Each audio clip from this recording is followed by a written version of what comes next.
Hey everyone, I'm Denise Brown.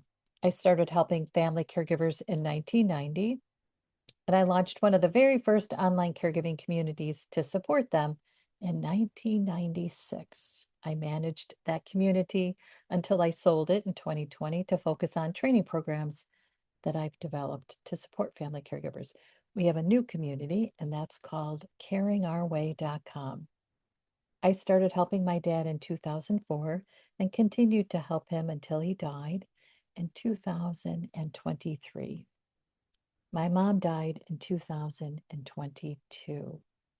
And when I think about our caregiving experience, I think about the heartache we experience. And there's so many reasons that we experience heartache. I want to tell you about two for me. In the summer of 2021, my mom, who had Parkinson's, had a heart attack. And we could see that she was declining. So in our minds, she was getting closer to death. And a few weeks after her heart attack, my brother died. And in this photo, he's the one in the blue. We took this photo, gosh, in April of 2017. My dad had gone on an honor flight. So, honor flight is this fabulous program that brings veterans to Washington, D.C. for the day. I had dropped my dad off at Midway Airport at about 3:45 a.m. in the morning. When I went to pick him up at his apartment, he was ready to go. He was so excited. And then when I dropped him off at the airport, there were two volunteers that help through honor flight there to escort him into the terminal and onto the plane. And then at the end of the day, when they fly back into Midway, family members and friends are invited to go to the airport, wait in the baggage claim area, and then as the veterans leave the airplane, they come down into the baggage claim area and we have a parade for them. So we were waiting for them to arrive back home. So we had our flags for the parade. I just want to say that some people were so prepared for this event. We were not.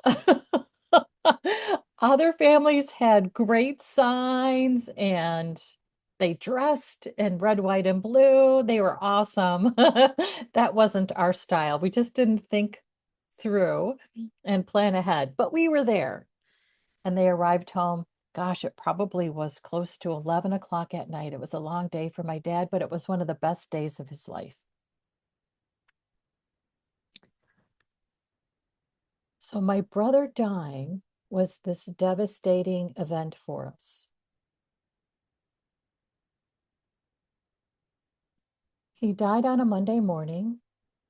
My sister-in-law texted me, "I am calling you, answer." I answered and she said, "Tim just died." Now on that Monday morning, I had gone through my morning routine. I had posted what I call good morning messages. I had just gotten off a sales call with someone who was booking me for a workshop.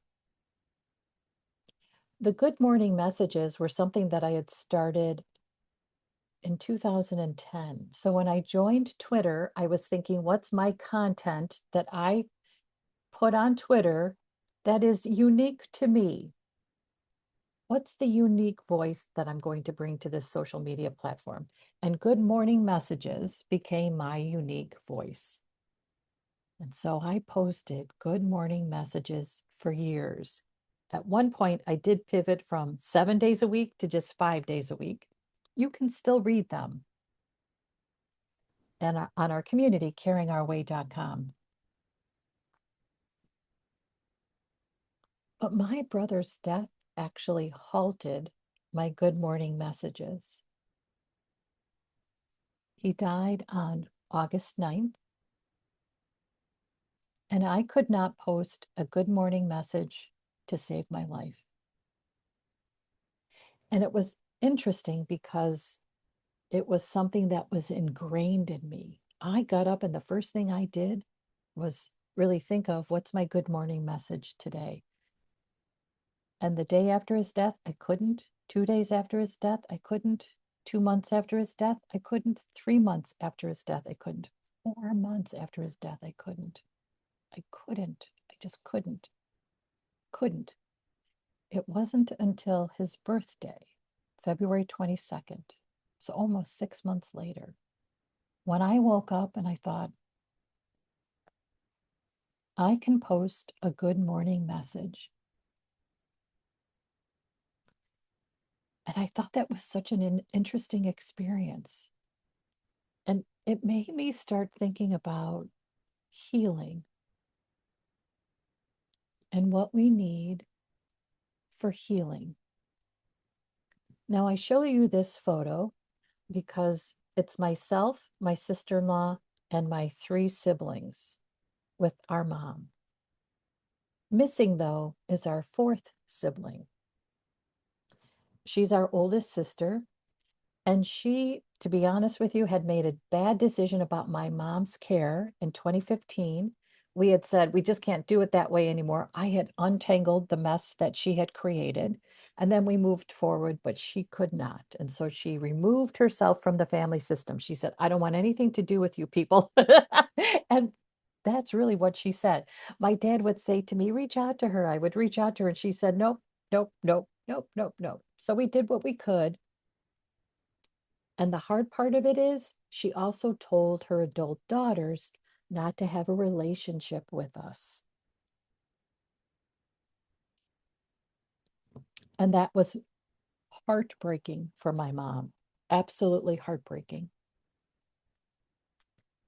My oldest niece, my oldest sister's daughter, oldest daughter, did not pay attention to her mom's directive. She was like, oh, I'm going to have a relationship with whoever I think is appropriate. And so she and I have a great relationship, spend a lot of time together. But my sister's 2 youngest daughters followed their mom's directive. And the last time I saw Claire, the middle daughter, was at my father's funeral, and she sat in the back pew with her husband and didn't engage with us. She didn't come up to say hello. She didn't come up to say goodbye. And you know what those days are like. You're trying to be a gracious host to all who join you, and you're also trying to just get through the day. So it wasn't possible for me to figure out how to connect with her. She was late coming into the service. She left before the mass was over. And that was the last time I saw her. She is born the day after I am. So we've always been birthday buddies. This past birthday, just last month, I had my birthday. The next day I woke up and I was like, you know what? It's Claire's birthday, which I hadn't thought of for a few years. I thought, what's wrong with me? Why aren't I sending her a text message? So I did. And then I thought, what's wrong with me? Why aren't I inviting her to get together with me for lunch? And then I did. And then we got together for lunch this past Sunday, and it was great. We were together for a little over 2 hours, had lots of fun, great conversation. Easy. It was easy to reconnect. Those two experiences, February 22nd, when I woke up and thought, I can post a good morning message again, because my brother's death had stolen those good mornings for me. And then January 11th, when I woke up and I thought, why aren't I keeping in touch with her? Made me think through, what is it that we can do to get to those moments where we feel like I'm healing.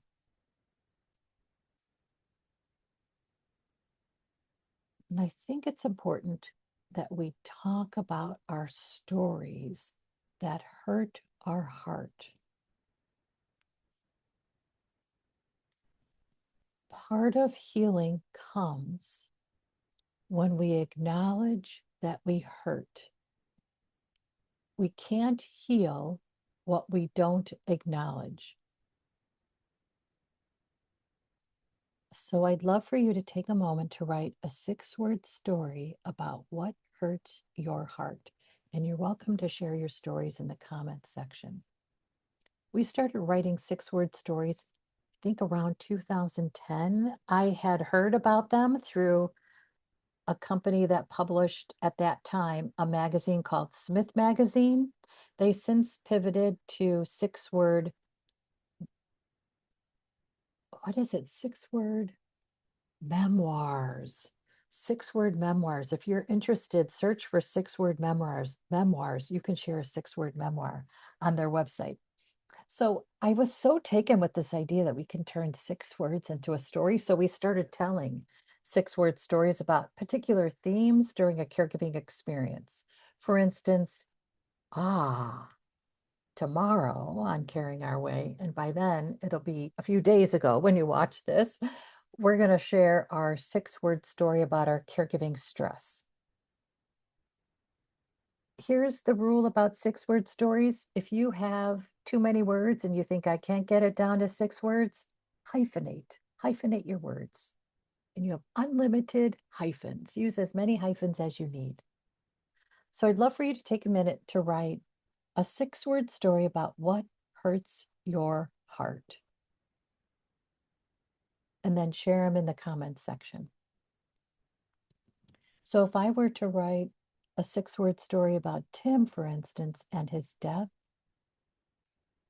it could be something like, I lost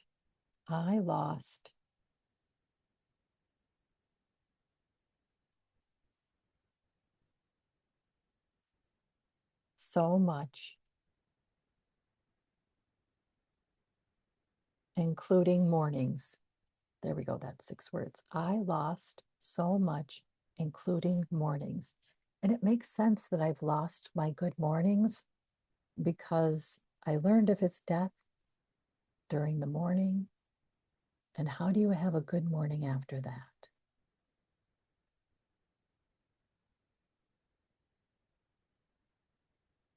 I could write a 6-word story about my sister.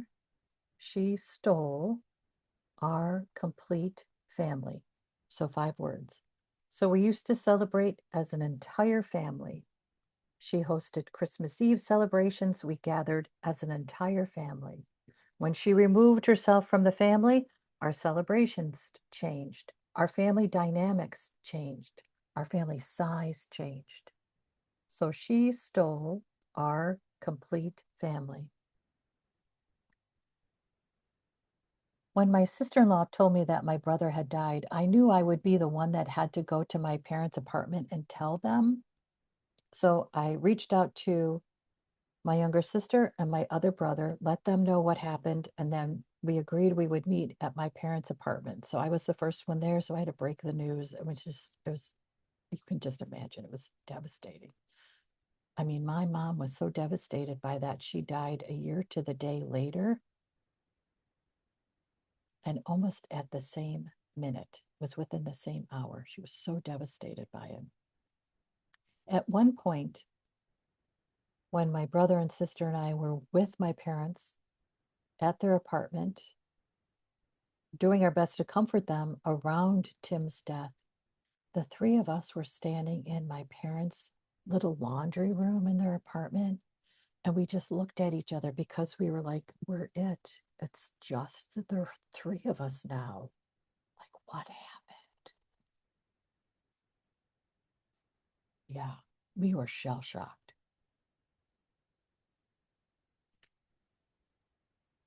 So those are 6-word stories that get to the bottom line of what hurts. And again, we can't heal what we don't acknowledge. When I think about what helps us with healing, I think about it as love.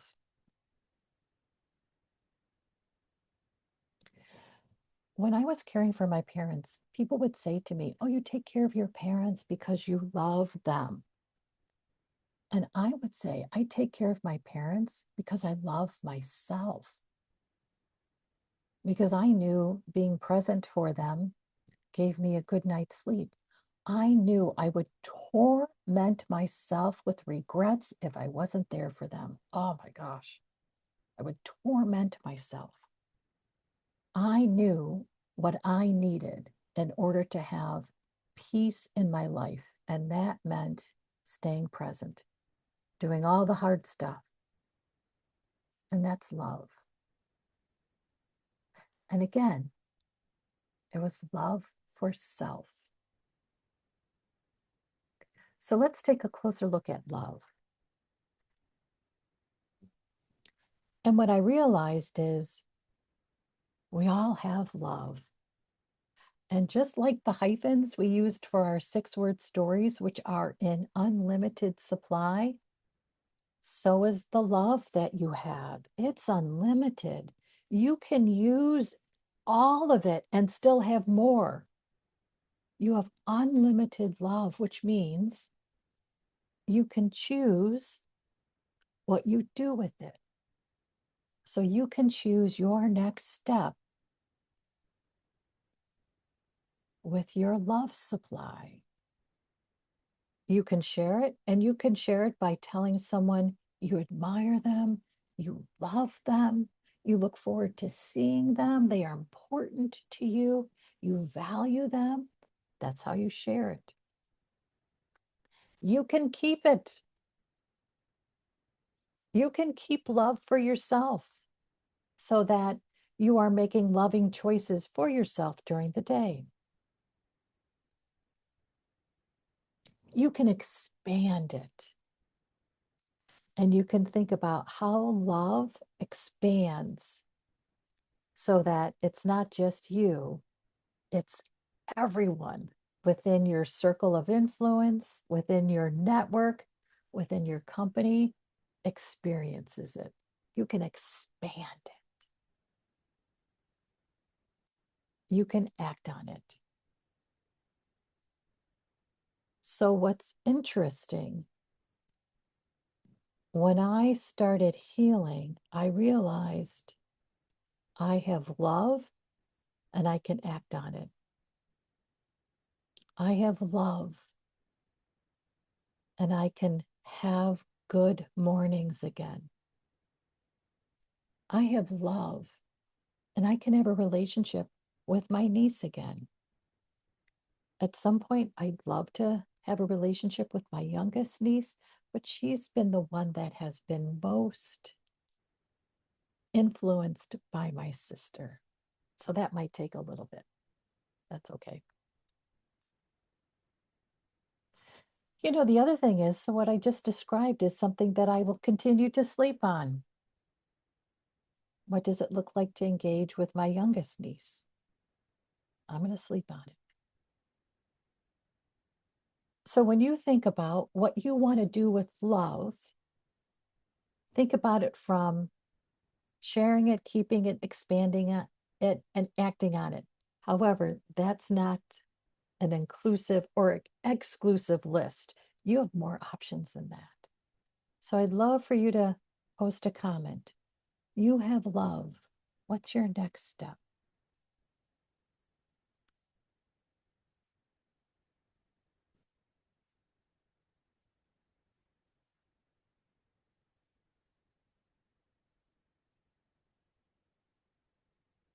You are love.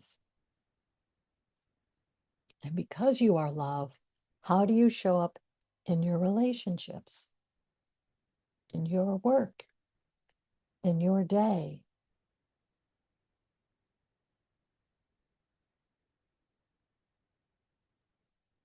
Because you are love, you can decide to show up in your relationships as a good listener. Because you are love, you can decide to show up in your work prepared, supportive.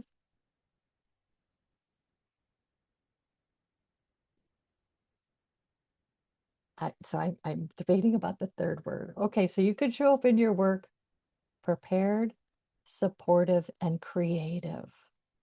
You are love. And that's how you show up in your work. You are love. So you could show up in your day deciding not to be bothered by insignificant drama,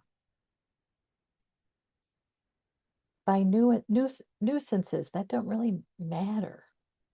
That if you focus on them, all of a sudden, they've taken too many minutes from your day.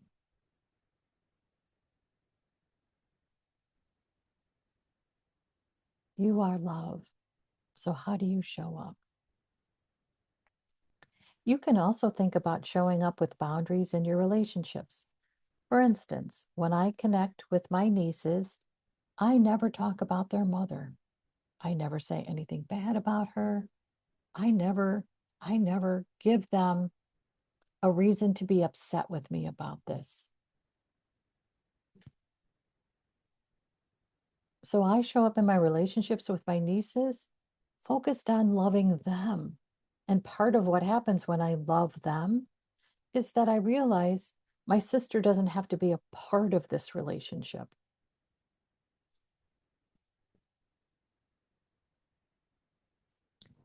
And I am not going to pursue a relationship with my sister. And that's love. That's not to say that I don't hope that she gets the help that she needs. It's just that I know that is not a healthy situation for me. I am love, so I stay in love, in relationships that are loving, in moments that are loving, in activities that are loving, because I don't want to give away the love. I don't want to sacrifice the love.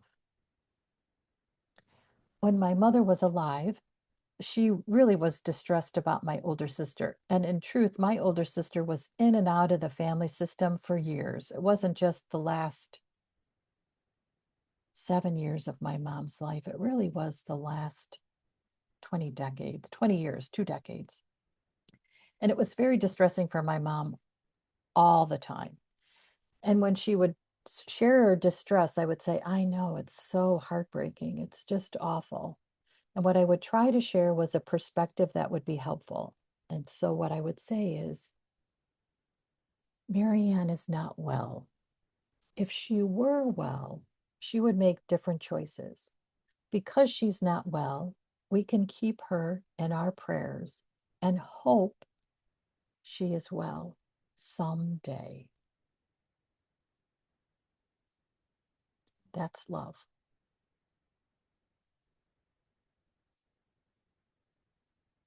And then it's so important that we know we are loved. Because we are loved, we do not have to prove we are lovable. We do not have to ask for approval to be loved. And we don't have to chase after love. We don't have to try to win it. We are loved. Years ago, I connected with a family caregiver who cared for his wife, who was a therapist, and she had this great life guidance that I share regularly and try to live by. And it was 2 words. Oh, 3 words. Arrive everywhere loved. I thought that was so beautiful and profound. We sometimes show up with this anxiety that people won't like us, people won't approve of us.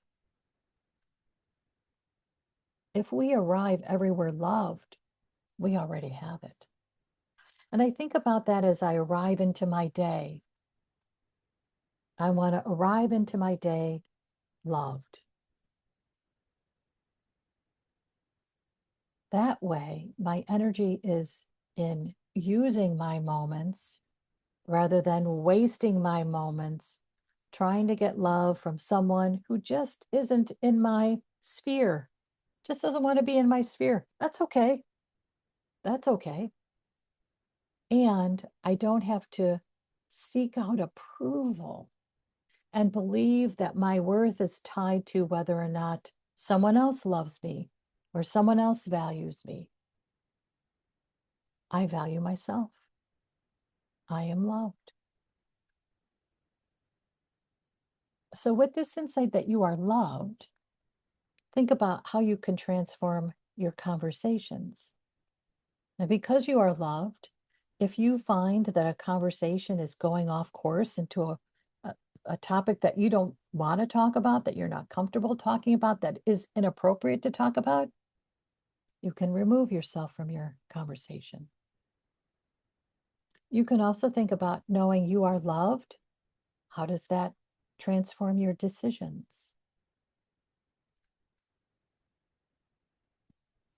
If you have love, what do you do differently? If you believe you don't have love, how does that make it harder for you? Knowing you are loved makes the day easier because I think it gives you room to make mistakes and no, it doesn't matter. I am loved. I am loved. I'm doing the best I can, which means I'm imperfect. I'm going to make mistakes. I am loved. And I also think that you are loved can transform your presence. You can be calm. You can be focused on the moment. You can be in the present. You are loved. Before I fall asleep at night, sometimes my mind will start to reflect on things that happened 40 years ago, 50 years ago. I can't change what happened then. Now, if my mind reflected on what happened earlier in the day, I have an opportunity to fix that or apologize for that or redo that. But when it's 4 decades earlier, that's going to be a little more challenging for me. And so I get stuck in this rabbit hole of regrets. I wish I would have. What was wrong with me? Why didn't I? And so what I tell myself, rather than go down the rabbit hole, is forward, forward, forward, go forward. And that's being loved. So because my focus is to go forward, my presence then is one of forgiveness, not just for myself, but for others who might have done something to me that I think, well, that wasn't really nice, but I'm moving forward. I don't have to move forward in relationship with them. I don't have to keep them in my life, but I'm moving forward. So my presence is focused on what's helpful, what's hopeful. And that's a nice way to live. It's hard to live in the past. There are so many more opportunities in the present. And when I stay in the present, I, I have the ability to take advantage of those opportunities.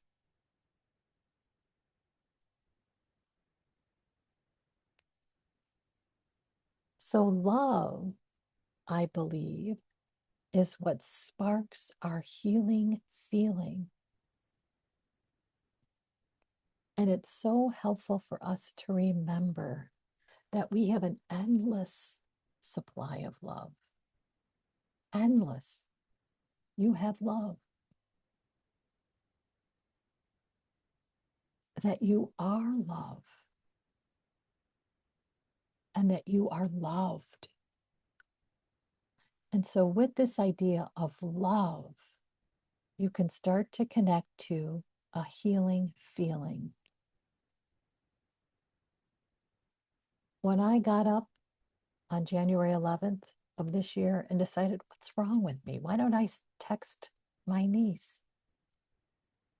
I loved my effort. I let go of the outcome. If I texted her and she never responded, or if she responded, Aunt Denise, I don't want to ever hear any again from you. I don't ever want to hear from you again. I would have thought, okay, now I know. But I love that I made the effort. That's the thing. I love the effort. I love the effort. And the outcome is what it is. When I woke up on February 22nd, on my brother's birthday,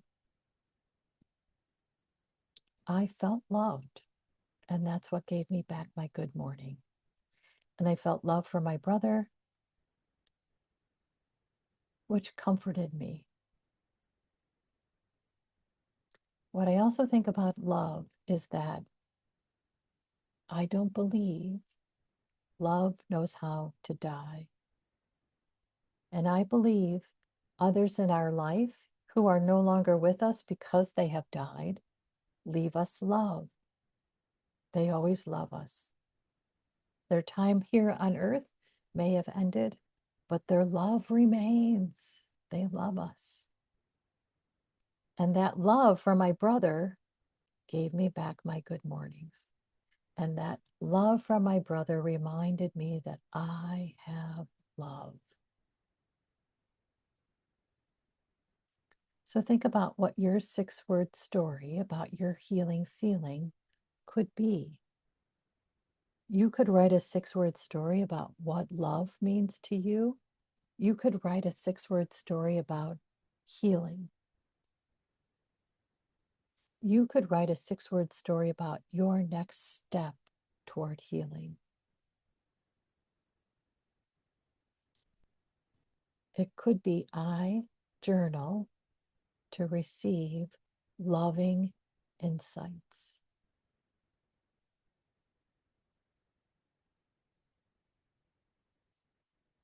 I am patient with myself because I think patience is so important within healing.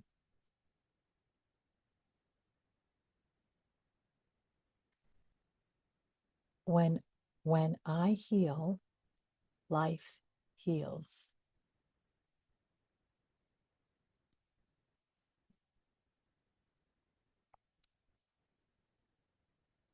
Okay, I'd love to see your 6-word stories.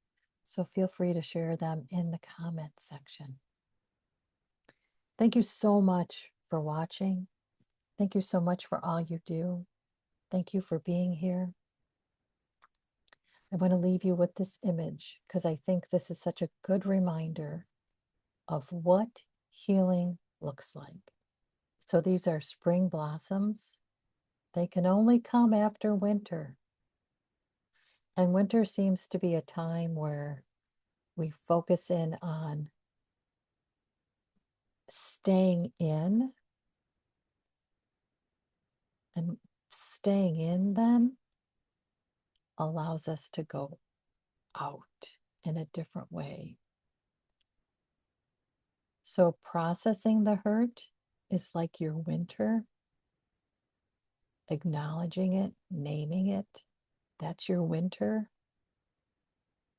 Connecting with love to go out is your spring. And when you look at this image, you see the blossoms, the blooms, the new growth, the colors. That's you out in the world, healed, healed through love.